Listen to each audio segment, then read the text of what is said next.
கிறிஸ்துவுக்கு பிரியமானவர்களே, உங்கள் யாவரையும் கர்த்தராகிய இயேசு கிறிஸ்து நாமத்தினாலே வாழ்த்துகின்றோம். நாம் ஆராதனைக்காக ஆயத்தமாகும். இதோ மேகங்களுடனே வருகிறார், கண்கள் யாவும் அவரை காணும், அவரை குத்தினவர்களும் அவரை காண்பார்கள். பூமியின் கோத்திரத்தார் எல்லாரும் அவரை பார்த்து புலம்புவார்கள். அப்படியே ஆகும்.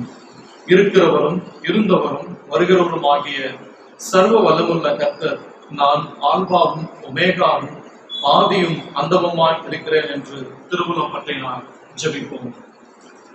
மகா கிருபையும் பரிசுத்தம் நிறைந்த பரலோக பிதாவே துதிக்கின்றோம். ஆண்டவரே, கர்த்தர் கொடுத்த இந்த பரிசுத்த நாளுக்காக நன்றி செலுத்துகின்றோம்.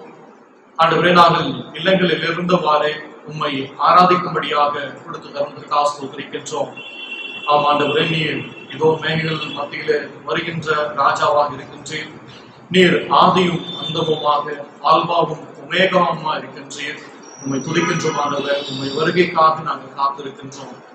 இந்த ஆராதனை நேரத்துல கர்த்தருடைய நிறைவான பிரசன்னம் எங்கள் மத்தியில் இருக்கும்படியாக ஜெபிக்கின்றோம். கர்த்தருடைய ஆவியானவர் எங்கள் ஒவ்வொருவரையும் ஆட்கொண்டு பலப்படுத்தும்படியாக மன்றாடுகின்றோம். இந்த ஆராதனையினுடைய ஒவ்வொரு பகுதிகளையும் ஆசீர்வாதம் தருவீராக.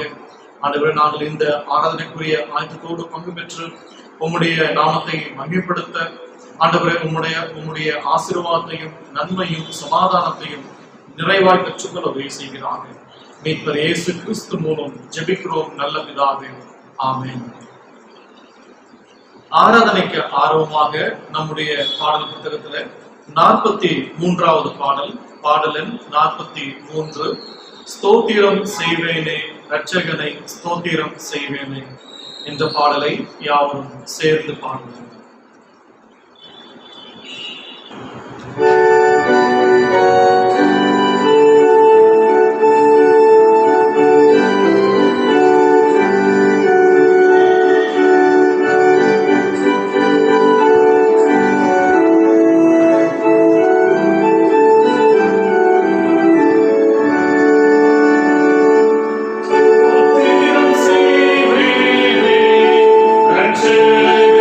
Go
பங்கு பெறுகிற உங்கள் யாவரையும் மறுபடியுமாக கர்த்தராகிய இயேசு கிறிஸ்து நாமத்தினாலே வாழ்த்துகின்றோம்.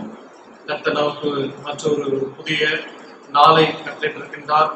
குறிப்பாக இந்த புதிய மாதம், வருஷத்தினுடைய கடைசி மாதம், முதல் ஞாயிற்றுக்கிழமையில நாம் கர்த்தரை ஆராதிக்க கர்த்தர் கொடுத்த கருவதற்காக ஸ்தோத்திரிப்போம். குறிப்பாக சென்ற மாதத்துல புயலினால அதிகமாக பாதிக்கப்பட்டோம்.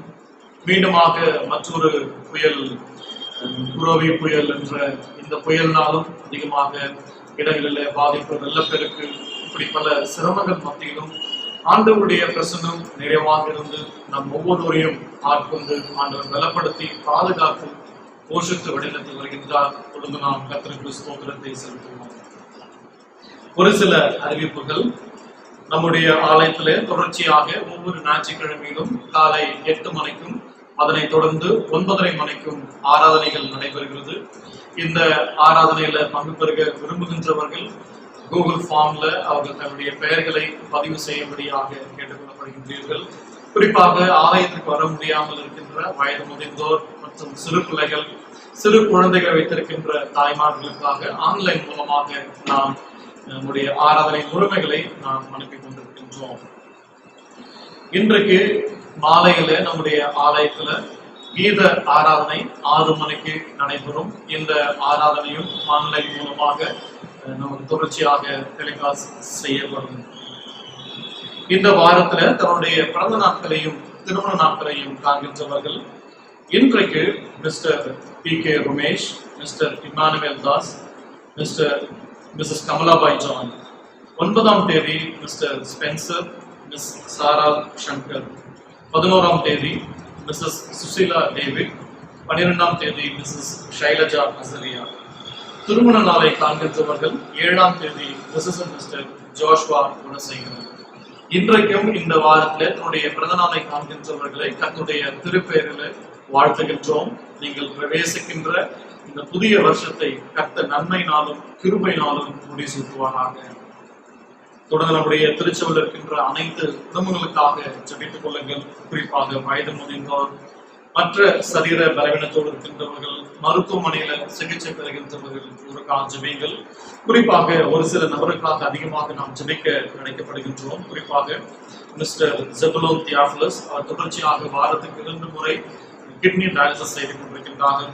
மிஸ்டர் தியோஃபிலஸ் பேக் பெயினிலிருந்து சரீர முன்னேற்றம் பெற்று தொடர்ந்து சிகிச்சை பெற்றுக் கொண்டிருக்கின்றார். மிஸ் ஜெயஸ்ரீ அவர்களும் தொடர்ந்து மருத்துவமனையில சிகிச்சை பெற்றுக் கொண்டிருக்கின்றார்கள். பாஸ்டர் ஜெயசிங்குடைய துணைவியார் அவர்களும் மருத்துவமனையிலிருந்து வீடு திரும்பி சிகிச்சை பெற்றுக் கொண்டிருக்கின்றார்கள். Mrs F.A. John, Mrs Christy Johnson, Reverend Chandran, Mrs Nirmala Manickam இவர்களுக்காக அதிகமாக ஜெபித்துக் கொள்ளுங்கள். குறிப்பாக மிஸ்ஸஸ் சந்திரா ஷர்லினுடைய தாயார், அவர்களுக்காக ஜெபித்துக் கொள்ளுங்கள். மிஸ்ஸஸ் விஜயா கேரல் டேனியல் இவர்களுக்காக ஜெபித்துக் கொள்ளுங்கள். Mr John Rose, Mrs Sheeba Sundar சிங்குடைய தகப்பனார் மருத்துவமனையில சிகிச்சை பெற்றுக் கொண்டிருக்கின்றார்கள். கர்த்தரை கூட ஒவ்வொருவருக்கும் பூர்ண சுகத்தையும் விடுதலையும் கொடுத்து ஆயுசு நாட்களை நீடித்து கொடுத்து நல்ல சுகபரனோடு ஜீவிக்க இவர்கள் ஒவ்வொருவரையும் நம்முடைய ஜெபத்திலே தாங்குவோம். ஜெபம் செய்வோம். மகா கிருபையும் பரிசுத்தம் நிறைந்த எங்கள் பரலோக பிதாவே துதிக்கின்ற ஆண்டவரே, கர்த்தர் கொடுத்த இந்த ஒரு புதிய மாதத்தின் முதல் ஞாயிற்றுக்கிழமைக்காக செலுத்துகின்றோம். இந்த வருஷத்துல 11 மாதங்கள் எங்களோடு உங்களுடைய கிருபையும் இரக்கத்தையும் உங்களுடைய ஆசீர்வாதத்தையும் நன்மையும் கொடுத்து வழிநடத்தி வந்தீர். குறிப்பாக இந்த கொரோனா பாதிக்கப்பட்ட நாட்களில, லாக்டவுன் சூழ்நிலையில கர்த்தர் எங்களுக்கு போதுமானவராக இருந்து உங்களுடைய சட்டையின் மறைவுல எங்களை மூடி பாதுகாத்து வந்தீர். எந்த நோய் தொற்றும் வராமல் இல்லை காப்பீரை நாம் ஸ்தோத்திரிக்கின்றோம் ஆண்டவரே. வருஷத்தினுடைய கடைசி மாதத்துல வந்திருக்கின்றோம். இந்த மாதத்திற்குரிய நன்மைகளால் கர்த்தரை நிரப்பும்படியாக ஜெபிக்கின்றோம். தொடர்ந்து பாதுகாவலை தருவீராக. தொடர்ச்சியாக ஆண்டவரே, இந்த இயற்கையின் சீற்றும் புயலினால் ஆண்டவரே எங்களுடைய தமிழக பகுதி, தெற்கு பகுதி அதிகமாக பாதிக்கப்பட்டிருந்தாலும் கர்த்தர் எங்களுக்கு போதுமானவராயிருந்து துணை செய்கின்ற செலுத்துகின்றோம். ஆண்டவரே, திருச்சபையில் இருக்கின்ற ஒவ்வொரு குடும்பங்களுக்காக ஜெபிக்கின்றோம். ஒவ்வொரு குடும்பத்தையும் ஆசீர்வதிப்பீராக. குடும்பங்கள் இருக்கிறதான வயது முதிர்ந்தோர், சிறு பிள்ளைகள், வாலிபர்கள் அனைவரையும் கர்த்தரில் அர்ப்பணிக்கின்றோம். ஒவ்வொருவரையும் நீர் காத்துக்கொள்ளும், பலப்படுத்தும். குறிப்பாக இன்றைக்கும் இந்த வாரத்தில் தன்னுடைய பிறந்த நாட்களையும் திருமண நாட்களையும் அனுசரிப்பவர்களையும் அர்ப்பணிக்கின்றோம். ஆண்டவரே, ஒவ்வொருடைய வாழ்விலும் நீர் நன்மையும் கிருபையும் அளிப்பீராக. சென்ற வருஷம் முழுவதுமாக நீர் பாதுகாப்பீர், போஷித்து பராமரித்து வழிநடத்தி வந்தீர். இப்பொழுதும் பிரவேசிக்கின்ற இந்த புதிய ஆண்டிலே புதிய நன்மைகளையும் கிருபைகளையும் செய்வீராக. இது போன்ற இன்னும் அநேக ஆசீர்வாதமான பிறந்த நாட்களையும் திருமண நாட்களையும் பெற்றுக்கொள்ள உதவி செய்ய முடியாது சொல்லிக்கின்றோம். குறிப்பாக ஆண்டவரே, இந்த நாட்களில் அநேக லாக்டவுன், எக்கனாமி டவுன் இந்த சூழலில் அநேகர் வேலை எழுந்து காணப்படுகின்றார்கள். கர்த்ததாமே அவங்களுக்கு ஒவ்வொருவருக்கும் ஏற்ற சமயத்துல நல்ல ஒரு வேலை வாய்ப்பை ஏற்படுத்தி தரும்படியாக ஜெபிக்கின்றோம். குறிப்பாக பள்ளியில் படிக்கின்ற, காலேஜ் படிக்கின்ற பிள்ளைகளுக்காக ஜெபிக்கின்றோம். இந்த மாதத்துல அநேகர் எக்ஸாம் எழுத இருக்கின்றார்கள். இதற்காக அவர்கள் ஆயத்தமாகும் பொழுது கர்த்தருடைய கரம் அவர்களுக்காக, குறிப்பாக 10th, 11th and 12th பிள்ளைகளுக்காக ஜெபிக்கின்றோம். பிள்ளைகள் ஆண்டவரே இந்த பொது தேர்வுக்காக ஆயத்தமாய் கொண்டிருக்கின்றார்கள். ஆண்டவரே, ஆன்லைன் மூலமாக அதிகமாக கற்றுக்கொள்ள முடியாத ஒரு சூழல் இருந்தாலும் கர்த்தரின் ஞானத்தை சம்பூர்ணமாய் வழங்குகின்ற கர்த்தர் உங்களுடைய பிள்ளைகளுக்கு ஆண்டவரே ஞானத்தையும் பலத்தையும் கட்டமைத்து ஆண்டவரே வரப்போகிற அந்த பொது தேர்வை அவர்கள் சிறப்பாக எழுதக்கூடிய அந்த பலனை தரும்படியாக ஜெபிக்கின்றோம். ஆண்டவரே, குறிப்பாக சரீர பலவீனத்தோடு இருந்து மருத்துவமனையிலும் இல்லங்களிலும் சிகிச்சை பெறுகின்ற ஒவ்வொருவரையும் கருத்து அர்ப்பணிக்கின்றோம். ஆண்டவரே, சொல்லப்பட்ட ஒவ்வொரு பெயர்களையும் கருத்து அர்ப்பணிக்கின்றோம். Mr Zebulon Theophilus, Mr Theophilus, Miss Jayashree, Mrs Jayasingh, Mrs F A John, Mrs Christy Johnson, Reverend Chandran, Mrs Nirmala Manickam, Mrs Chandra, Mrs Vijaya Carol Daniel, Mr John Rose, இவர் ஒவ்வொருவரையும் கருத்து அர்ப்பணிக்கின்றோம். ஆண்டவரே, ஒவ்வொருடைய சரீர பலவீனத்தையும் கர்த்தர் அறிந்திருக்கின்றேன். உங்களுடைய பலவீனத்தில் என் பலன் பூர்ணமாக விளங்கும் சொன்ன கர்த்தர் அப்படியாக உங்களுடைய பலத்தை கொண்டு உங்களுடைய வார்த்தையை அனுப்பி உங்களுடைய சுகமளிக்கின்ற வல்லமையினால் ஒவ்வொரு நிரப்பியானவரை பூரண விடுதலையும் சுகத்தையும் தருவீராக. ஆயுசு நாட்கள் நீடித்து தரும்படியாக சொல்லிக்கின்றோமானவரை தொடர்ந்து இந்த ஆராதனை வேலையும் உங்களுடைய கரத்தில் அர்ப்பணிக்கின்றோம். நீர் ஆசீர்வதித்தார்கள். உங்களுடைய பிரசனம் எங்களோடு இருப்பதாக. உங்களுடைய வார்த்தையினால் நீங்கள் தேற்றும் மீட்பர் இயேசு கிறிஸ்து மூலம் ஜெபிக்கிறோம் நல்ல பிதாவே. ஆமென். இந்த நாளுக்குரிய திருமுறை பாடம் கேட்போம். வாசிக்கும்படி குறிக்கப்பட்ட வேத பகுதி மல்கியா 3ஆம் அதிகாரம் வசனம் 1 முதல் 5 வரை. The scripture portion is taken from prophetical book of Malachi, chapter 3, verses 1 to 5. மல்கியா 3ஆம் அதிகாரம் வசனம் 1 முதல் 5 வரை. இதோ நான் என் தூதனை அனுப்புகிறேன், அவன் எனக்கு முன்பாக போய் வழியை ஆயத்தம் பண்ணுவான். அப்பொழுது நீங்கள் தேடுகிற ஆண்டவரும் நீங்கள் விரும்புகிற உடன்படிக்கையின் தூதருமானவர் தம்முடைய ஆலயத்துக்கு தீவிரமாய் வருவார். இதோ வருகிறார் என்று சேனைகளின் கர்த்தர் சொல்கிறார். ஆனாலும் அவர் வரும் நாளை சகிப்பவன் யார்? அவர் வெளிப்படுகையில் நிலை நிற்பவன் யார்? அவர் புடமிடுவனுடைய அக்னியை போலவும் வண்ணாருடைய சௌக்காரத்தை போலவும் இருப்பார். அவர் உட்கார்ந்து வெள்ளியை புடமிட்டு சுத்திகரித்துக் கொண்டிருப்பார். அவர் லேவியின் புத்திரரை சுத்திகரித்து அவர்கள் கர்த்தருடைய உள்ளாய் இருக்கும்படிக்கு நீதியாய் காணிக்கையை செலுத்தும்படிக்கும் அவர்களை பொன்னை போலவும் வெள்ளியை போலவும் புடமிடுவார். அப்பொழுது பூர்வ நாட்களிலும் முந்தின வருஷங்களிலும் இருந்தது போல யூதாவின் காணிக்கையையும் எருசலேமின் காணிக்கையையும் கர்த்தருக்கு பிரியமாயிருக்கும். நான் நியாய தீர்ப்பு செய்யும்படி உங்களிடத்தில் வந்து சூனியக்காரருக்கும் விபச்சாரருக்கும் பொய் ஆணை இடுவர்களுக்கும் எனக்கும் பயப்படாமல் விதவைகளுக்கும் திக்கற்ற பிள்ளைகளுமாகிய கூலிக்காரரின் கூலியை அபகரித்துக் கொள்கிறவர்களுக்கும் பரதேசிகளுக்கு அநியாயம் செய்கிறவர்களுக்கும் விரோதமாய் தீவிரமாய் சாட்சியாய் இருப்பேன் என்று சேனையின் கர்த்தர் சொல்கிறார் என்றார் என்பதே. வாசிக்கும்படி குறிக்கப்பட்ட வேத பகுதி வாசித்து முடிந்தாயிற்று. கர்த்தர் தாமே இந்த திருவசனத்தை நமக்கு ஆசீர்வதித்து கொடுப்பாராக. ஆமென். பிரியமானவர்களே, இந்த நேரத்துல நம்முடைய சபையின் வாலிபர்கள் ஒரு சிறப்பு பாடல் பாடுவார்.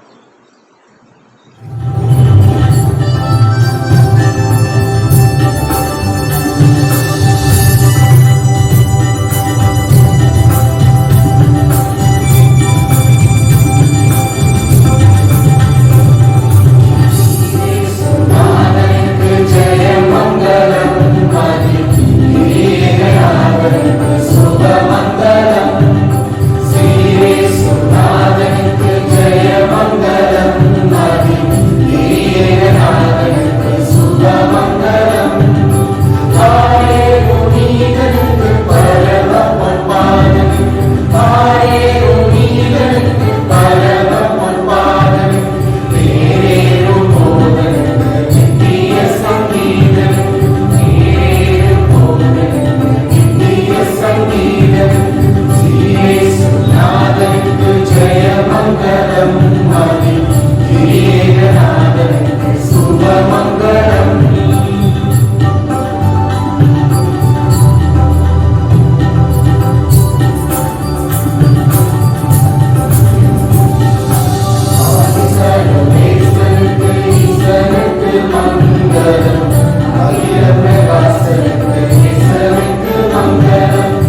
சிறப்பாக பாடல் பாடிய வாலிபர் குழுவினரை கர்த்தரும் திருப்பேலும் திருச்சபை சார்பாக வாழ்த்துகின்றோம். இந்த நேரத்தில் நம்முடைய தலைமை போதகர் ஐயா அவர்கள் இந்த நாளுக்குரிய செய்தியை நம்மோடு பகிர்ந்து கொள்வார்கள்.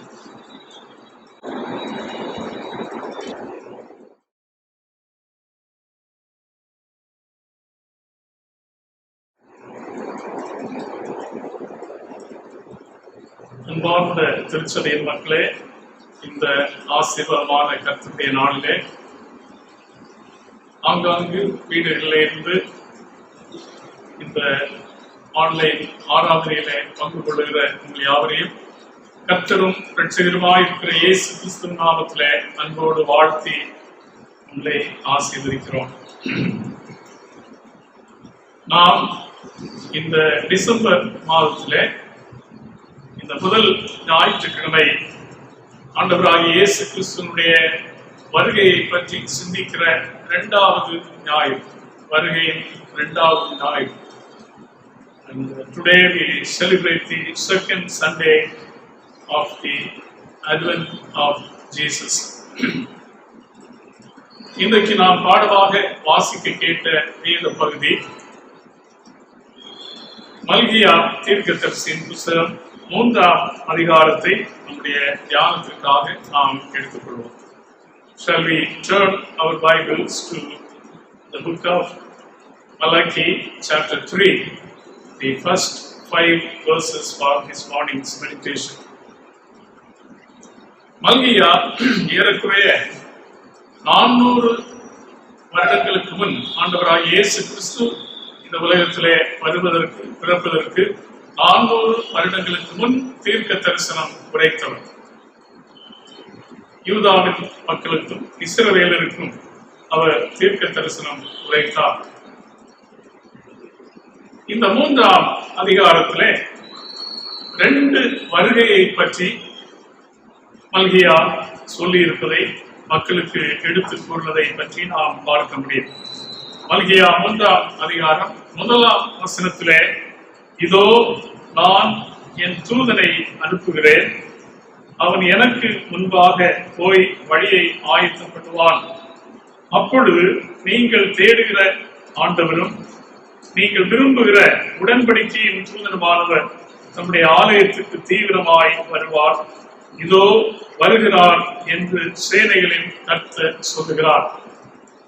இது நம்ம எல்லாருக்கும் தெரிந்த வண்ணமாக இந்த சத்தம் வனாந்தரத்திலே கூப்பிடுகிறவனுடைய சத்தம் என்று நாம் வேதத்திலே பார்க்கிறோம். வனாந்தரத்திலே ஆண்டவராகிய இயேசு கிறிஸ்துவுக்கு பாதை செவ்வை பண்ணும்படியாக வந்தது யோவான் ஸ்நானகன். மத்தேயு சுவிசேஷம் 11ஆம் அதிகாரம் 7 முதல் 10 வரை அடங்கிய வசனங்களிலே இந்த நிகழ்வை நாம் பார்க்கிறோம். அவர்கள் போன பின்பு இயேசு யோவானை குறித்து ஜனங்களுக்கு சொன்னது என்னவென்றால், எதை பார்க்க வனாந்திரத்திற்கு போனீர்கள்? காற்றினால் அசையும் நாணலையோ? அல்லவென்றால் எதை பார்க்க போனீர்கள்?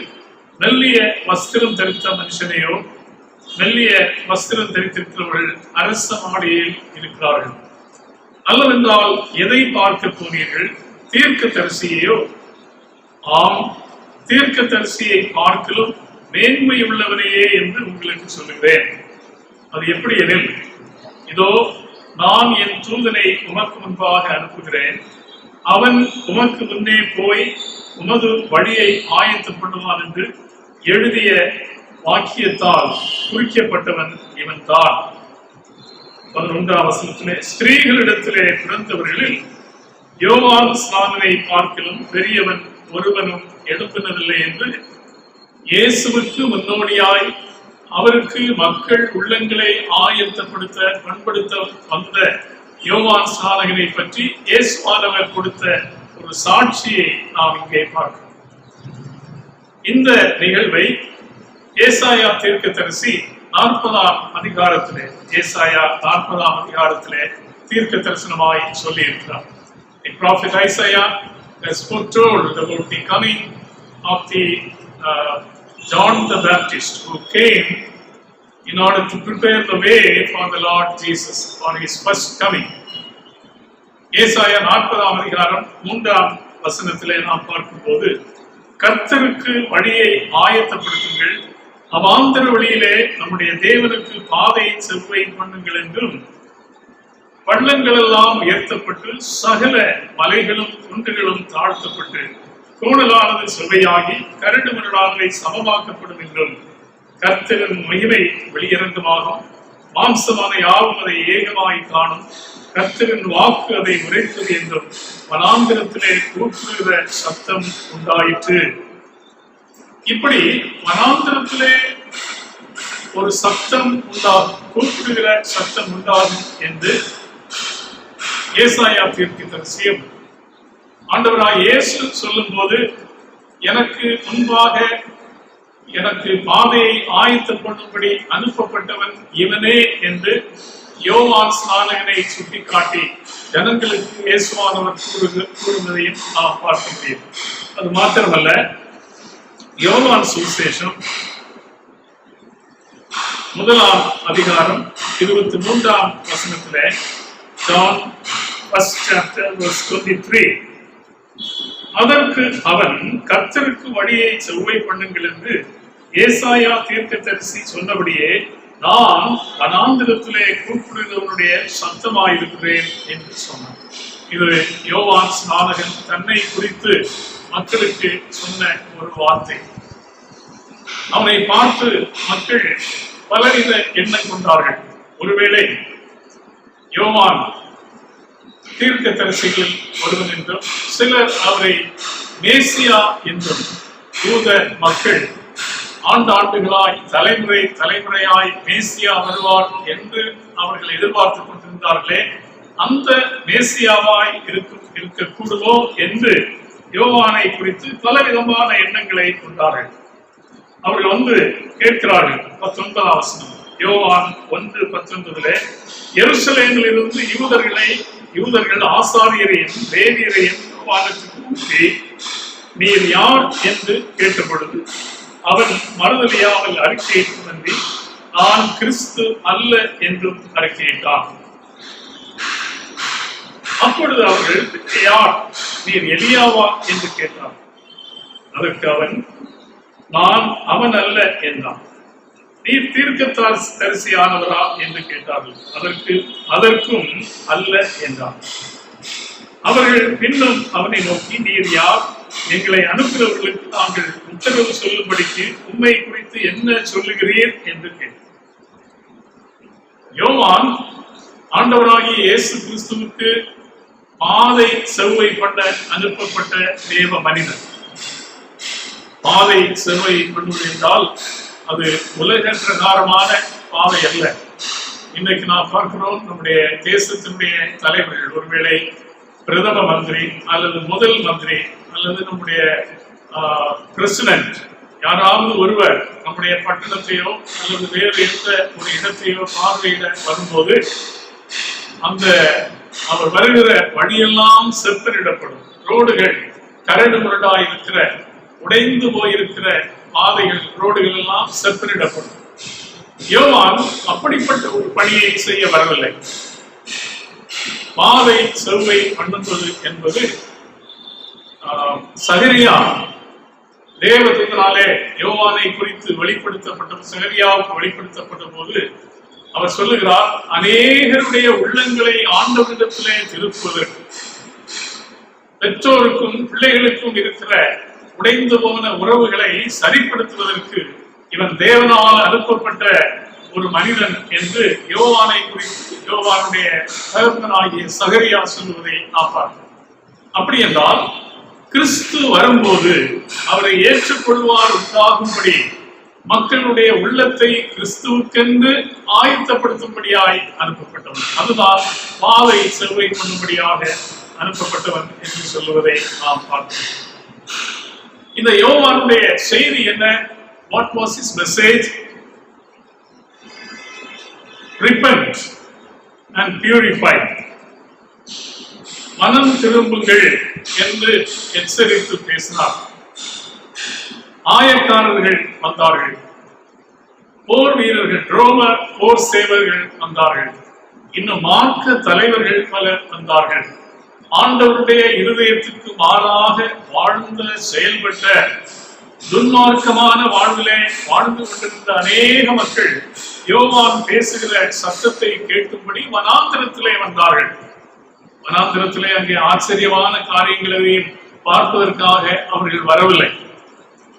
யோவான் வனாந்திரத்திலே கூப்பிடுகிற சத்தம் என்று தன்னை பற்றி சொல்வதை நாம் பார்க்கிறோம். ஆக யோவானுடைய தோற்றமோ அல்லது அவருடைய அந்தஸ்தோ ஆடை அழகோ இவைகள் எல்லாவற்றையும் பார்ப்பதற்காக அவர்கள் வரவில்லை. யோவான் கொடுத்த செய்தியை கேட்கும்படி மக்கள் யோவான் பக்கமாய் இழுக்கப்பட்டார்கள், கவரப்பட்டார்கள். ஆகவே யோவான் கொடுத்த செய்தியை பார்க்கும்படியாக கேட்கும்படியாக அவர்கள் அங்கே வந்தார்கள். மத்தேயு சுவிசேஷம் 3ஆம் அதிகாரம், மத்தேயு 3ஆம் அதிகாரத்திலே 2 முதல் 12 வரை அடங்கிய வசனங்களை நாம் பார்க்கும்போது, கர்த்தருக்கு வழியை ஆயத்தப்படுத்துங்கள், அவருக்கு பாதை செவ்வை பண்ணுங்கள் என்று வனாந்திரத்திலே கூப்பிடுகிறவருடைய சத்தம் உண்டு என்று ஏசாயா தீர்க்கதரிசியினால் சொல்லப்பட்டவன் இவனே. அவன் கொடுத்த செய்தி, தங்கள் பரிசேயரும் சதுசேயரும் அநேகர் தன்னிடத்தில் ஞானஸ்நானம் பெறும்படி வருகிறதை அவன் கண்டு, விரியன் பாம்பு குட்டிகளே, வரும் கோபாக்கினைக்கு தப்பித்துக் கொள்ள உங்களுக்கு வகை காட்டுபவன் யார்? மனம் திரும்புதலுக்கு ஏற்ற கனிகளை கொடுங்கள், மனம் திரும்புதலுக்கு ஏற்ற கனிகளை கொடுங்கள். மனம் திரும்புங்கள், மனம் திரும்புங்கள். ரிப்பன்ட். மனம் திரும்புவதற்கு அடையாளமாக நீங்கள் தேவனுடைய பிள்ளைகள், தேவனுடைய சுதந்திரர்கள் என்று மற்றவர்கள் அறியும்படியாக அதற்கு ஏற்ற கனிகளை கொடுங்கள் என்று சொல்வதை நாம் பார்க்கிறோம். Repent and purify yourself. மனம் திரும்பி உங்களை பரிசுத்தம் பண்ணிக் கொள்ளுங்கள் என்று சொல்லுகிறார். அதைத்தான், அந்த செய்தியைத்தான் மல்கியா தீர்க்கதரிசி தன்னுடைய 3ஆம் அதிகாரத்திலே இந்த 2 காரியங்களையும் சொல்வதை நாம் பார்க்கிறோம். 2வது வசனத்திலே இருந்து நாம் பார்க்கும்போது, 2-3 வசனங்களிலே பார்க்கும்போது ஆண்டவராகிய இயேசு கிறிஸ்துவினுடைய 2வது வருகையை குறித்து சொல்லப்பட்டிருப்பதை நாம் பார்க்க முடியும். முதல் வசனத்திலே யோவான் ஆண்டவராகிய இயேசு கிறிஸ்துவுக்கென்று மக்கள் உள்ளங்களை ஆயத்தப்படுத்தும்படி அனுப்பப்பட்டவர் என்று சொல்லப்படுகிறது. ஆனால் 2-3 வசனங்களிலே பார்க்கும்போது, ஆனாலும் அவர் வரும் நாளை சகிப்பவன் யார்? அவர் வெளிப்படுகையில் நிலை நிற்பவன் யார்? அவர் புடமிடுகிறவனுடைய அக்கினியை போலவும் வண்ணாருடைய சவுக்காரத்தை போலவும் இருப்பார். அவர் உட்கார்ந்து வெள்ளியை புடமிட்டு சுத்திகரித்துக் கொண்டிருப்பார். அவர் லேவியின் புத்திரரை சுத்திகரித்து அவர்கள் கர்த்தருடையவர்களாய் இருக்கும்படிக்கும் நீதியாய் காணிக்கை செலுத்தும்படிக்கும் அவர்களை பொன்னை போலவும் வெள்ளியை போலவும் புடமிடுவார்.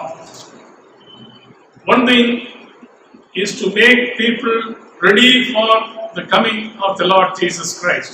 இது அவருடைய 2ஆம் வருகையை குறித்து சுட்டிக்காட்டுகிற ஒரு வசனம். இது அவர் வரும்போது பரிசுத்தம் உள்ளவர்களாய் அவரை ஏற்றுக்கொள்ளும்படி, அவர் நம்மை ஏற்றுக்கொள்ளும்படி நாம் சுத்தமுடையவர்களாய், இருதய சுத்தமுள்ளவர்களாய் பரிசுத்த வாழ்வு வாழ்ந்து கொண்டிருக்கிற ஒரு நிலையிலே நாம் காணப்பட வேண்டும். அதைத்தான் இங்கே சொல்லுகிறார். 2-3 வசனங்களிலே இதைத்தான் அவர் சுட்டிக்காட்டுவதாக நாம் பார்க்கிறோம். யோவான் அந்த செய்தியை, அந்த அழைப்பை மக்களுக்கு கொடுக்கும் போது சொல்லுகிறார், மனம் திரும்புதலுக்கு ஏற்ற கனிகளை கொடுங்கள். ஒருவன் நான் மனம் திரும்பி இருக்கிறேன், என்னுடைய பாவ வாழ்க்கையை விட்டு ஆண்டவருக்கு என்னை அர்ப்பணித்திருக்கிறேன், அவருடைய பிள்ளையாய் மாற்றப்பட்டிருக்கிறேன் என்று சொல்லுவானேயாகில் அவனுடைய வார்த்தையை கேட்க முடியாதவர்கள் அவனுடைய வாழ்வை பார்த்து அவனுடைய செயலிலே மனம் திரும்புதலுக்கு ஏற்ற கனிகள் இருக்கிறதா என்று அவர்கள் கண்டுகொள்வார்கள். அது அவர்களுக்கு சாட்சியாக இருக்கும். ஆக மனம் திரும்புதலுக்கு ஏற்ற கனி வேதத்திலே ஆவியின் கனி என்று சொல்லப்பட்டிருப்பதை நாம் பார்க்கிறோம். இந்த ஆவியின் கனி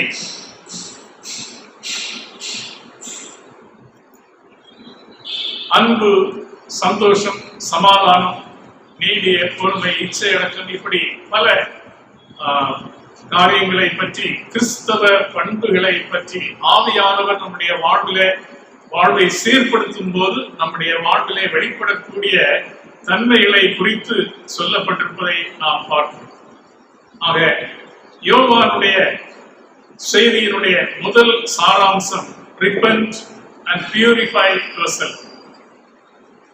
அந்த purify yourself அல்லது பரிசுத்தமாக வேண்டும் என்கிற நிலை எதனாலே மல்கியா தீர்க்கதரிசி நமக்கு உதாரணமாக சொல்லுகிறார். 3ஆம் வசனம், மலாக்கி chapter 3 verse 3. அவர் உட்கார்ந்து வெள்ளியை புடமிட்டு சுத்திகரித்துக் கொண்டிருப்பார். வெள்ளியை, பொன்னை புடமிடுகிற ஒரு பொன் தச்சன், கோல்ட் ஸ்மித், அந்த பொன்னிலே அல்லது வெள்ளியிலே இருக்கிற களிம்புகளை, அசுத்தத்தை மாற்றுவதற்கென்று அந்த பொன் துண்டை அல்லது வெள்ளி துண்டை அக்னியிலே போட்டு புடமிடுவது வழக்கம். That's the only way he can make a pure gold or silver. எந்த மட்டும் அதை புடமிடுவானாம், அந்த லோகம், பொன் அல்லது வெள்ளி நன்றாக அக்னியிலே சூடேற்றப்பட்டு அது உருகி திரவ ரூபத்திலே வரும். The piece, the metal piece that is purified in the fire, that becomes like liquid. தண்ணீரை போல அது உருக்கப்பட்டு திரவ நிலையை அடையும். அப்பொழுது அந்த பொன் தச்சன் அந்த நெருப்பை சற்று விலக்கிவிட்டு அந்த உருக்கப்பட்ட அந்த திரவ ரூபத்திலே இருக்கிற அந்த பொன்னிலே எட்டி பார்ப்பாராம். பார்க்கிற நேரத்திலே அவருடைய முகம் அதிலே தெரியுமா? அப்படி தெரியாவிட்டால் அந்த பொன்னிலே இன்னும் களிம்பு அல்லது அழுக்கு இருக்கிறது என்று அவன் அறிவான். ஆக தொடர்ந்து அதை புடமிடுவான் அக்னியிலே. அப்படி புடமிட்டு தன்னுடைய முகம் தெளிவாக அந்த உருக்கப்பட்ட பொன்னிலே எப்போ தெரிகிறதோ அதுவரைக்கும் அதை உருக்குவான். தெரியும் என்றால், அவருடைய முகம் அதிலே தெரியும் என்றால் அது சுத்தமாக்கப்பட்ட பொன் என்று அவன் அறிந்து கொள்வான். And that is how the world expects us to be. கிறிஸ்துவினுடைய சாயல் நம்மிலே தெரியும் மட்டும் நாம் புடமிடப்பட வேண்டும். புடமிடப்பட வேண்டும். எதிலே புடமிடப்பட வேண்டும்? பரிசுத்த வேதாகமத்திலே பரிசுத்த ஆவியானவரை குறித்து அவர் சுட்டெரிக்கும் அக்னி என்று சொல்லப்படுகிறது. He is the fire. Only he can cleanse us. He can bring the beauty of Jesus within us. ஆக நாம் பரிசுத்தமாக்கப்பட வேண்டும் என்று சொல்லும் போது நம்மிலே மற்றவர்கள் கிறிஸ்துவனுடைய குணாதிசயங்களை பார்க்கும் மட்டும் நாம் பரிசுத்தமாக்கப்பட வேண்டும் என்பதுதான் அதனுடைய பொருள். இரண்டாவதாக யோவான் கொடுத்த செய்தியினுடைய ஒரு பகுதி அல்லது மல்கியா தீர்க்கதரிசி கொடுத்த ஒரு செய்தியினுடைய பகுதி என்ன சொல்லுகிறார்? Return unto me. தேவன் அழைக்கிறார், என்னிடத்திலே திரும்புங்கள். மல்கியா தீர்க்கதரிசியின் புத்தகம் 3ஆம் அதிகாரம் 6-7 வசனங்களிலே நான் கர்த்தர், நான் மாறாதவர். ஆகையால் யாக்கோபின் புத்திரராகி நீங்கள் நிர்மூலமாகவில்லை. நீங்கள் உங்கள் பிதாக்களின் நாட்களில் தொடங்கி என் கட்டளைகளை கைக்கொள்ளாமல் அவைகளை விட்டு விலகி போனீர்கள். என்னிடத்தில் திரும்புங்கள், அப்பொழுது நான் உங்களிடத்தில் திரும்புவேன் என்று சேனைகளின் கர்த்தர் சொல்லுகிறார். It is God's call for people to turn to Him. Return unto me. ஆனா அவர்கள் கேட்டார்கள், எந்த விஷயத்திலே நாங்கள் திரும்ப வேண்டும்? எந்த விஷயத்திலே திரும்ப வேண்டும்? In what and how we need to return to you? What have you done? Where are we? Have we gone astray? நாங்கள் வழி தவறி சென்று விட்டோமா அல்லது உண்மை விட்டு தூரமாயிருக்கிறோமா என்ற கேள்விகளை போல ஆண்டவரிடத்திலே கேட்கிறார்கள். நாங்கள் எந்த விஷயத்தில் திரும்ப வேண்டும்? மல்கியா 3:7. ஆண்டவர் பதில் சொல்லுகிறார், You have despised me. 13ஆம் வசனத்திலே, நீங்கள் எனக்கு விரோதமாய் பேசின பேச்சுக்கள் கடினமாயிருக்கிறது என்று கர்த்தர் சொல்லுகிறார். ஆனாலும் உமக்கு விரோதமாக என்னத்தை பேசினோம் என்கிறீர்கள்? கர்த்தர் சொன்ன ஒவ்வொரு குறைகளுக்கும் அவர்கள் கேள்வி கேட்கிறார்கள் அவரிடத்தில்.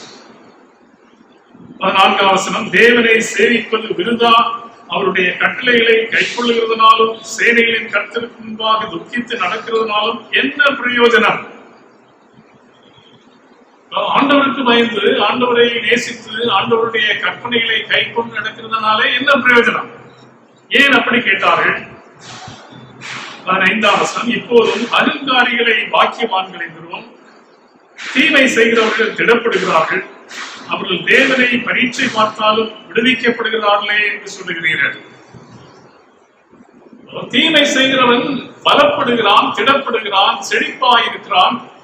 ஆனால் நன்மை செய்கிறவன், தேவனுக்கு பயந்து நடக்கிறவன் வாழ்விலே முன்னேற்றம் அடையவில்லையே என்பது அவருடைய கேள்வி. ஆகையினால இந்த வார்த்தைகளினாலே தேவனை துஷித்தார்கள். They despised God by their words. அடுத்து ஆண்டவர் அவர்கள் கொடுத்த பதில் 8ஆம் வசனம், மனுஷன் தேவனை வஞ்சிக்கலாமா? நீங்களோ என்னை வஞ்சிக்கிறீர்கள். எதனாலே உன்னை வஞ்சித்தோம் என்கிறீர்கள்? தசம பாகத்திலும் காணிக்கைகளிலும் தானே. They have deceived God. You have deceived me. That's the complaint God had against them. எதிலே வஞ்சித்தோம், எப்படி வஞ்சித்தோம் என்று அவரிடத்திலே கேட்கிறார். ஆண்டவர் சொல்லுகிறார், தசம பாகத்திலும் காணிக்கையிலும் தானே, தசம பாகத்திலும் காணிக்கையிலும் தானே நீங்கள் என்னை வஞ்சித்தீர்கள். அருமையானவர்களே, இன்றைக்கு அநேக கிறிஸ்தவர்கள், அநேக விசுவாசிகள் சொல்லிக் கொள்ளுகிற காரியம் என்ன தெரியுமா? ஆண்டவருக்கு என்னுடைய காணிக்கை எல்லாம் தேவையில்லை, ஆண்டவருக்கு என்னுடைய தசம பாகம் எல்லாம் தேவையில்லை, அது இல்லாமல் ஆண்டவர் வாழ முடியும், நான் என் உள்ளத்தை கொடுத்திருக்கிறேன், அது போதும் என்று சொல்லுவார். அருமையானவர்களே, ஆண்டவருடைய வார்த்தை எக்காலத்துக்கும் உரியது. சில பழைய ஏற்பாடு கிறிஸ்துவுக்கு முன்னாக வாழ்ந்த மக்களுக்கு என்று கொடுக்கப்பட்டது பழைய ஏற்பாடு. நாம் இப்போ புதிய ஏற்பாட்டின் காலத்துல இருக்கிறோம். அதனால பழைய ஏற்பாட்டிலே தேவனுடைய மக்களுக்கு கொடுக்கப்பட்ட நியமங்கள் எல்லாம் நாம் கை கொள்ள வேண்டிய தேவையில்லை என்று சொல்கிறார்கள். அப்படி அல்ல. God's word is for all ages. எக்காலத்துக்கும் ஆண்டவருடைய வார்த்தை சத்தியமாயிருக்கிறது, மாறாது. அப்போஸ்தலனாகிய பவுல் சொல்லுகிறார், தசம பாகம் என்பது, காணிக்கை என்பது குறைந்தபட்சம். And we Christians, we followers of Christ, we are to give much more than the tithes and offerings. தசம பாகத்தை காட்டிலும் அதிகமாய் கொடுக்க அவர் நமக்கு ஆலோசனை சொல்லுகிறார். தெசலோனிக்கேய சபையை குறித்து சொல்லும், மக்கதோனியா சபையை குறித்து சொல்லும் போது, அவர்கள் கொடிய தரித்திரத்தில், மிகுந்த உபத்திரவத்திலே, அதிகமாக சோதிக்கப்பட்ட நேரத்திலே தங்களுடைய திராணிக்கு மிஞ்சி கொடுத்தார்கள். That goes to prove those giving must be certainly much more than the tithing. ஒரு தேவ மனிதன் சொன்னார், you must give God until it hurts you. உன்னுடைய கொடுத்தல் ஆண்டவருக்கு என்று காணிக்கை படைத்தல் எப்படி இருக்க வேண்டும்? அது நம்மை பாதிக்கக்கூடிய அளவுக்கு நாம் கொடுக்க வேண்டும். ஏதோ வருமானத்திலே ஒரு போர்ஷன், ஒரு பங்கை எடுத்து கொடுத்து விட்டு கம்ஃபர்டபுளாக நாம் வாழ்வது அல்ல. அது அதிகமாக நம்மை பாதிக்கப்படும் மட்டும் நாம் கொடுக்க வேண்டும் என்று சொல்லுவதை நாம் பார்க்கிறோம். So they despised God by their offerings, by their words. ஆண்டவர் இதை பற்றி அவர்களுக்கு எடுத்து சொன்னார். Nation has become far from God, gone away from God. ஆகையினாலே அவர்களை குறித்து சொல்லுகிறார், நீங்கள் என்னிடத்திலே திரும்புங்கள், repent and return and then repay what you have robbed me. என்னை வஞ்சித்ததை நீங்கள் திருப்பி கொடுங்கள் என்று சொல்லுகிறார். அந்த நாட்களிலே பலி செலுத்தினார்கள். பலி செலுத்த கொண்டு வந்த மிருகங்கள் ஊனமானதையும் நசல் கொண்டதையும் கொண்டு வந்து ஆண்டவருக்கு படைத்தார்கள். God deserves our best, but they gave their least and the worst. ஆண்டவர் அவர்களுக்கு எச்சரித்து கொடுக்கிறார், இதையெல்லாம் கொண்டு உங்கள் தேவர்களுக்கு கொடுங்கள், அவன் அதிலே பிரியப்படுவானோ என்று நீங்கள் பாருங்கள் என்று அவரிடத்திலே கேட்கிறார். அருமையானவர்களே, நம்முடைய வார்த்தைகளினாலே, உள்ளத்தின் நினைவுகளினாலே ஆண்டவரை வருத்தப்படுத்தாதபடி, ஆண்டவருக்குரியதை ஆண்டவருக்கு செலுத்த நாம் தவறாதபடி இருப்போமானால் ஆண்டவர் ஒரு வாக்குத்தத்தத்தை கொடுக்கிறார். என் ஆலயத்தில் ஆகாரம் உண்டாயிருக்கும்படி தசம பாகங்களை எல்லாம் பண்டசாலையிலே கொண்டு வாருங்கள், அப்பொழுது நான் வானத்தின் பலகணிகளை திறந்து இடம் கொள்ளாமற் போக மட்டும் உங்கள் மேல் ஆசீர்வாதத்தை வர்ஷிக்க மாட்டேனே என்று அதனால் என்னை சோதித்து பாருங்கள். என்னை சோதித்து பாருங்கள். வானத்தை பூமியை படைத்த சர்வ வல்லமை உள்ள தேவன் மண்ணான மனுஷனை பார்த்து சொல்லுகிறார், நீங்கள் என்னை சோதித்து பாருங்கள். There is no other place God has given the permission to test him, but this is the only place. Then if he has said that, அதனாலே என்னை சோதித்து பாருங்கள் என்று ஆண்டவர் சொல்லி இருக்கிறார் என்றால் நிச்சயமாக அது உண்மையான வார்த்தையாகும். என்ன? நீங்கள் என்னை சோதித்து பாருங்கள், அப்பொழுது வானத்தின் பலகணிகளை திறந்து இடம் கொள்ளாமற் போக மட்டும் உங்களை ஆசீர்வதிக்க மாட்டேனோ? This was told to the people of God, the Israelites, the Hebrew people chosen by God. இன்றைக்கு அதே வார்த்தை நமக்கு சொல்லுகிறார். You cannot ignore it. You can't despise it. You have to take it very, very serious.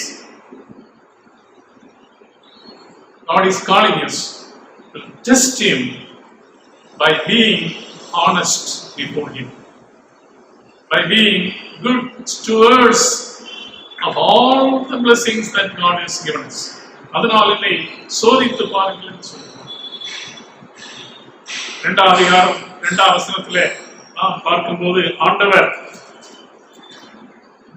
உங்கள் ஆசீர்வாதங்களையும் சாபமாக்குவேன், நான் உங்களுக்குள்ளே சாபத்தை அனுப்பி உங்கள் ஆசீர்வாதங்களையும் சாபமாக்குவேன், நீங்கள் அதை சிந்தியாமல் போனால் அவைகளை சபித்தேன் என்று சேனைகளின் கர்த்தர் சொல்லுகிறார். கீழ்ப்படிந்தால் ஆசீர்வாதம், கீழ்ப்படியாவிட்டால் சாபம். Many times we think that God is a gracious God. அவர் தீமை செய்கிறவர் அல்ல, சபிக்கிறவர் அல்ல. But this is what God's word says. When we rob God, we rob ourselves. We rob ourselves. எப்படி என்றால் ஆண்டவருக்கு கொடுக்க வேண்டியதை, ஆண்டவருக்கு சொந்தமானதை கொடுக்க தவறும் போது நாம் பெற்றுக்கொள்ள வேண்டியவைகளை நாம் பெற்றுக்கொள்ள தவறுகிறோம். That is how we can rob ourselves. நமக்கு வர வேண்டிய ஆசீர்வாதங்கள் நாம் உண்மையற்றவர்களாய் இருக்கிறதுனாலே, உக்ரான கணக்கிலே குறையுள்ளவர்களாய் இருக்கிறதுனாலே நாம் பெற்றுக்கொள்ள வேண்டியவைகளை நாம் இழந்து போகிறோம். And then God says that he keeps everything in record. Our names are recorded, our actions are recorded. our shortfalls, shortcomings are recorded, and our faithfulness also is recorded. அப்படிப்பட்டவர்களை பார்த்து என்ன சொல்லுகிறார் ஆண்டவர்? They are my jewels. அவர்கள் என்னுடைய சம்பத்து என்று சொல்லுகிறார். 17ஆம் வசனம், என் சம்பத்தை நான் சேர்க்கும் நாளிலே அவர்கள் என்னுடையவர்களாயிருப்பார் என்று சேனைகளின் கர்த்தர் சொல்லுகிறார். They will be spared in judgment. ஆம் அருமையானவர்களே, நாம் ஆண்டவருடையவர்களாயிருக்க, ஆண்டவருடைய மீட்கப்பட்ட ஜனமாய் அவருடைய சாயலை தரித்துக் கொண்டு பரிசுத்தமாக்கப்பட்டவர்கள் ஆண்டவர் அருளுகிற ஆசீர்வாதங்களை பெற்றுக் கொள்வதற்கு நாம் தகுதியுடையவர்களாயிருக்க இந்த நாட்களின் சிந்தனைகளும் தியானங்களும் நம்மை வழிநடத்துவதாக. கர்த்தர் தாமே இந்த வார்த்தைகளை நமக்கு ஆசீர்வதித்து தருவாராக. ஆமென். இந்த நேரத்திலே நம் கர்த்தருடைய பந்தியை ஆசரிக்கும்படி ஆயத்தப்படுவோம். பாடல் புத்தகத்திலே 264வது பாடல், விருந்தை சேருவேன் அழைக்கிறார் என்ற பாடல். இந்த பாடலுடைய முதல் 2 சரணங்களையும் நாம் பாடுவோம்.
இப்பொழுது நாம் திருவிருந்துக்காக ஆயத்தமாகவும் நம்முடைய கரங்களில் கொடுக்கப்பட்டிருக்கின்ற அருட் சாதனைகளை நாம் கரத்தில் எடுத்துக்கொள்வோம்.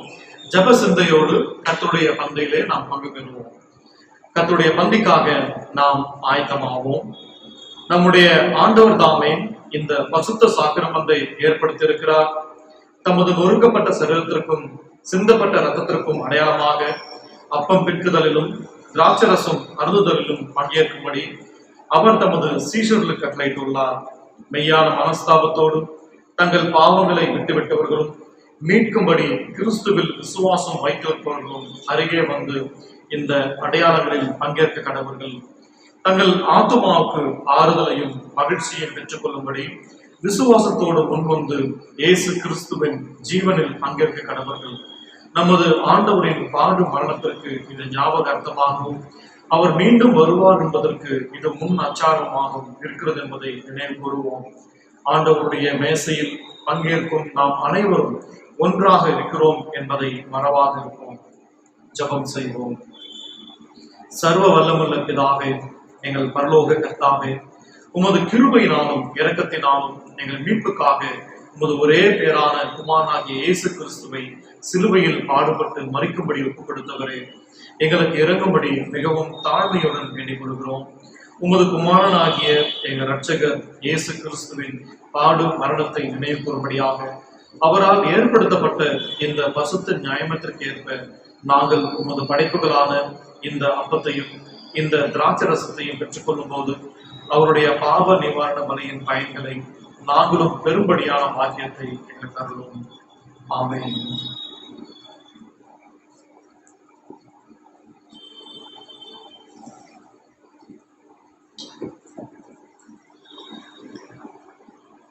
அப்போஸ்தலனாகிய பவுல் கர்த்தருடைய பந்தியை குறித்து சொல்வதை கேளுங்கள். நான் உங்களுக்கு ஒப்புவித்ததை கர்த்தரிடத்தில் பெற்றுக்கொண்டேன். என்னவெனில், கர்த்தராகிய இயேசு தாம் காட்டிக் கொடுக்கப்பட்ட அன்று ராத்திரியிலே அப்பத்தை எடுத்து ஸ்தோத்திரம் பண்ணி அதை பிட்டு, நீங்கள் வாங்கி புசியுங்கள், இது உங்களுக்காக பிற்கப்படுகிற என்னுடைய சரீரமாயிருக்கிறது, என்னை நினைவு கூறும்படி இதை செய்யுங்கள் என்றார். போஜனம் பண்ணின பின்பு அவர் அந்தபடியே பாத்திரத்தையும் எடுத்து, இந்த பாத்திரம் என் இரத்தத்தினால் ஆகிய புதிய உடன்படிக்கையாயிருக்கிறது, நீங்கள் இதை பானம் பண்ணும் போதெல்லாம் என்னை நினைவு கூறும்படி இதை செய்யுங்கள் என்றார். ஆகையால் நீங்கள் இந்த அப்பத்தை புசித்து இந்த பாத்திரத்தில் பானம் பண்ணும் போதெல்லாம் கர்த்தர் வருமளவும் அவருடைய மரணத்தை தெரிவிக்கிறீர்கள். ஜெபம் செய்வோம். பரமபிதாவே, இந்த நேரத்திலும் அநேகராயிருக்கிற நாங்கள் பல இடங்களிலே அமர்ந்திருக்கிற நாங்கள் உமது சரீரத்தின் அவயவங்களாய் இருக்கிறோம் என்பதையும், ஒன்றாய் உம்மோடு கூட்டி இணைக்கப்பட்டிருக்கிறோம் என்பதையும் இந்த பரிசுத்த பந்தியின் மூலமாய் நினைவு கூறுகிறோம். ஆண்டவராகிய இயேசு கிறிஸ்து எங்களுடைய பாவ மன்னிப்புக்காக தன்னை பாவ பரிகாரியாய் கல்வாரி சிலுவையிலே ஒப்புக் கொடுத்ததை நினைவு கூறுகிறோம். அவருடைய சரீரம் நொறுக்கப்பட்டதற்கு அடையாளமாக இந்த அப்பமும், அவருடைய திரு ரத்தம் சிந்தப்பட்டதற்கு அடையாளமாக இந்த திராட்சை ரசமும் ஞாபக சின்னங்களாய் நீர் எங்களுக்கு தந்திருக்கிறேன். இந்த நேரத்திலே இதை நீர் ஆசீர்வதித்து தர வேண்டும் என்று சிரிக்கிறோம். கர்த்தாவே, எங்களுடைய தகுதியை நம்பி உம்முடைய மேஜை எண்டையிலே வர துணியாமல், உமது கிருபையின் அடிப்படையிலே உமது அன்பின் மகத்துவத்தை நினைவு கூர்ந்து நாங்கள் உமது சமூகத்திலே வருகிறோம். இந்த அப்பத்தையும் திராட்சையையும் எங்களுக்கு ஆசீர்வதித்தார். நீ திரும்ப வருமிடமும் உம்முடைய பாடு மரணங்களுக்கும் உம்முடைய உயிர்த்தெழுதலுக்கும் சாட்சிகளாய் எங்களை நீர் பயன்படுத்தும். எங்கள் ஆண்டவர் இயேசு கிறிஸ்துவின் மூலமாய் வேண்டிக் கொள்கிறோம் பிதாவே. ஆமென். நாம் ஆசீர்வதிக்கிற ஆசீர்வாதத்தின் பாத்திரம் கிறிஸ்துவனுடைய சரீரத்தின் ஐக்கியமாயிருப்பதல்லவா? நாம் பிற்கிற அப்பம் கிறிஸ்துவனுடைய சரீரத்தின் ஐக்கியமாயிருப்பதல்லவா? அந்த ஒரே அப்பத்தில் நாம் எல்லாரும் பங்கு பெறுகிறபடியால் அநேகரான நாம் ஒரே அப்பமும் ஒரே சரீரமாயிருக்கும். இந்த நேரத்தில் நம்முடைய கரங்களிலே கொடுக்கப்பட்டிருக்கிற அப்பத்தை முதலாவது ஸ்தோத்திரத்தோடே நாம் உட்கொள்வோம். அதற்கு பின்பு இந்த கப்பிலே இருக்கிற திராட்சை ரசத்தை நாம் மிக ஜாக்கிரதையாக அதை திறந்து சிந்தாதபடி கவனித்து அதை நாம் உட்கொள்ளலாம்.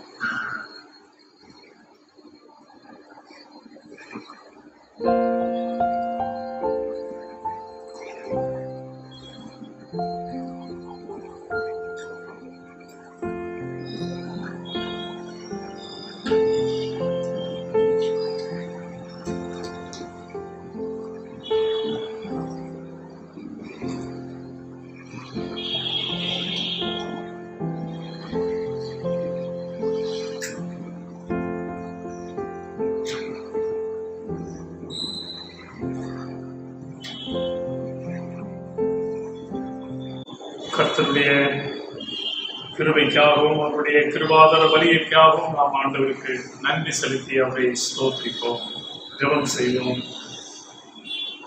பரலோக பிதாவே, உமது குமாரனும் எங்கள் இரட்சகருமாகிய இயேசு கிறிஸ்துவை எங்கள் பாவ நிவாரண பலியாய் இந்த உலகத்திலே அனுப்பினீரே, நன்றியோடு ஸ்தோத்திரிக்கிறோம். அவர் கல்வாரி சிலுவையிலே எங்களுக்காய் முறுக்கப்பட்டுள்ளவருடைய திரு ரத்தத்தை சிந்தி எங்களை தமக்கு சொந்தமாய் கொண்டதினாலே அவருடைய கிருபாவர பலியின் மேல் நாங்கள் விசுவாசம் வைத்து அதை ஏற்றுக்கொண்ட நேரத்தில் எங்களை புத்திரராக ஏற்றுக்கொண்டீர் என்கிற நிச்சயத்திற்காய் ஸ்தோத்திரம். இப்பொழுது ஆண்டவரே, அவருடைய 2ஆம் வருகையை எதிர்பார்த்து கொண்டிருக்கிற நாங்கள் அவர் திரும்ப வரும் மற்றும் இந்த ஐக்கியத்திலும் விசுவாசத்திலும் பரிசுத்த வாழ்விலும் நிலைத்திருந்து உமக்கு கனி கொடுக்கிறவர்களாயிருக்க நீர் கிருபை செய்தல்ல வேண்டும் என்று சொல்கிறோம். கர்த்தாவே, எங்களுடைய சபையில் உள்ள எல்லா குடும்பங்களையும் கருத்தில் கொடுக்கிறோம். இந்த வருடத்தின் இறுதி மட்டும் எங்களை வழிநடத்தி வந்திருக்கிறீர். ஸ்தோத்திரம். கடினமான பாதைகள், கஷ்டங்கள், பிரயாசங்கள், வியாதிகள், இழப்புகள் எல்லாவற்றும் மத்தியிலும் கர்த்தர் எங்களுக்கு போதுமானவராய் நல்ல வேதனாயிருந்தீர். ஆண்டவரே, உம்முடைய கிருபையின் கரம் ஒவ்வொருவர் மேல் அமரும். உமது சந்தோஷத்தினாலும் சமாதானத்தினாலும் தொடர்ந்து விரைத்து ஆட்கொண்டு வழிநடத்தவும் வேண்டும். எங்கள் ஆண்டவரும் இரட்சகருமாயிருக்கிற இயேசு கிறிஸ்துவின் மூலமாய் வேண்டிக் கொள்கிறோம் பிதாவே. ஆமென். நம்முடைய கர்த்தரும் இரட்சகருமாயிருக்கிற இயேசு கிறிஸ்துவின் கிருபையும் பிதாவாகிய தேவனுடைய அன்பும் பரிசுத்த ஆவியானவரின் ஐக்கியம் நாம் அனைவரோடும் இன்றும் என்றும் சதா காலங்களிலும் கூட இருப்பதாக. ஆமென். என் ஆத்மாவே கர்த்தரை ஸ்தோத்திரி, என் முழு உள்ளமே அவருடைய பரிசுத்த நாமத்தை ஸ்தோத்திரி. என் ஆத்மாவே கர்த்தரை ஸ்தோத்திரி, அவர் செய்த சகல உபகாரங்களை மறவாதே. தேவன் தாமே உங்கள் யாவரையும் ஆசீர்வதித்து காத்து வழிநடத்துவராக. தேவ சமாதானம் உங்கள் அனைவரோடு தங்கியிருப்பதாக. God bless you.